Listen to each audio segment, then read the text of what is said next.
बिहार में अब नीतीश कुमार की एक बार फिर से सरकार बन गई। नीतीश कुमार का शपथ ग्रहण भी हो गया है। हर कोई लेकिन अभी भी ये कह रहा है कि इस चाहे वो सत्ता पक्ष हो या विपक्ष, इन सबों का ये कहना है कि ये जो सरकार बनी है इसमें 10,000 की योजना ने जबरदस्त काम किया है। जिस तरीके से महिलाओं के खाते में 10,000 रुपए आए उसने वोटरों को बहुत प्रभावित किया है। जीविका दीदी के खाते में लगभग बिहार में 1.5 करोड़ से ज्यादा जीविका दीदी के खातों में 10,000 रुपए ट्रांसफर किए गए, जिसे उन्हें लौटाना नहीं, और उन्होंने जब आगे अगर अच्छा काम किया तो 2 लाख रुपए की सहयोग राशि और दी जाएगी। लेकिन ये सवाल उठता है कि आखिर ये योजना आई कहां से? इसके पीछे का ब्रेन किसका था? किसने ये सोचा कि चुनाव से ठीक पहले अगर इस योजना को लाया जाए तो बिहार में वोटों का ध्रुवीकरण इस तरीके से महिलाओं का होगा कि चुनाव में 202 सीटें तक एनडीए को आ जाएगी। यह कहा जा रहा है कि दरअसल यह पूरा आइडिया असम के सीएम हेमंत बिस्वा शर्मा का था।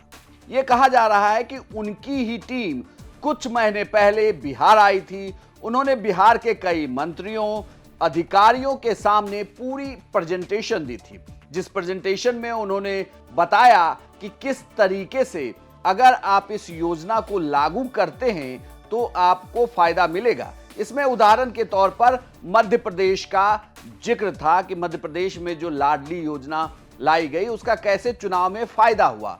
तो ऐसे ही उन्होंने असम की तरफ से जो अधिकारी आए थे उन्होंने बिहार सरकार को ये पूरी प्रेजेंटेशन दी है। हेमंत बिस्वा शर्मा ने इंडियन एक्सप्रेस को एक इंटरव्यू में कहा है कि यह योजना प्रधानमंत्री नरेंद्र मोदी के 3 करोड़ लखपति दीदी बनाने के विजन से प्रेरित थी। संजय झा के अनुरोध पर मैंने अपने अधिकारियों की टीम के साथ 5 महीने पहले बिहार के मुख्य सचिव और महत्वपूर्ण राजनेताओं के सामने एक प्रेजेंटेशन दिया था। मध्य प्रदेश की लाडली बहना योजना भी असम के अरुणोदय से प्रेरित थी। प्रत्येक पात्र महिला को 1,000 रुपये प्रति माह के भुगतान वाली मुख्यमंत्री लाडली बहना योजना ने 2023 के कड़े मुकाबले वाले मध्य प्रदेश विधानसभा चुनाव में बीजेपी को सत्ता में वापसी की राह दिखाई। ये कहा जाता है कि जब ये प्रेजेंटेशन दी जा रही थी तो उस वक्त मौजूद नेताओं ने भी ये माना कि महिलाओं को अगर 10,000 रुपये की नॉन रिफंडेबल अमाउंट दी जाती है तो चुनाव में उसका फायदा मिलेगा, और चुनाव में इसका फायदा भी मिला है। दरअसल ये कहा जा रहा है कि साल के शुरू में ही, जैसे ही चूंकि चुनावी साल था, तेजस्वी यादव लगातार मां बहन योजना को लेकर बात कर रहे थे और कह रहे थे कि अगर उनकी सरकार बनी तो 2,500 रुपये महिला के खातों में दिया जाएगा। इसके बाद ही इस योजना पर काम करना शुरू कर दिया गया और तभी हेमंत बिस्वा शर्मा की तरफ से एक पूरी प्रेजेंटेशन दी गई, जिसमें इस बात का जिक्र किया गया कि महिलाओं को अगर 10,000 रुपये ट्रांसफर कराए जाए तो इसका चुनाव में फायदा मिलेगा।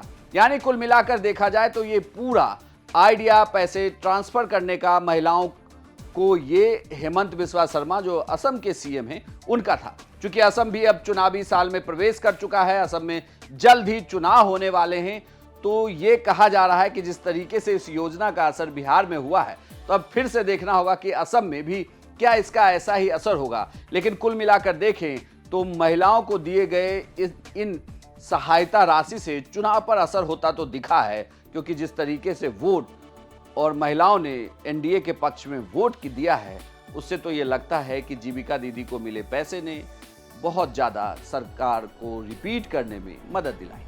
आपकी इस खबर पर क्या राय है हमें कमेंट बॉक्स में लिखकर बताएं, और बिहार की तमाम खबरों के लिए आप देखते रहिए सिर्फ बिहार।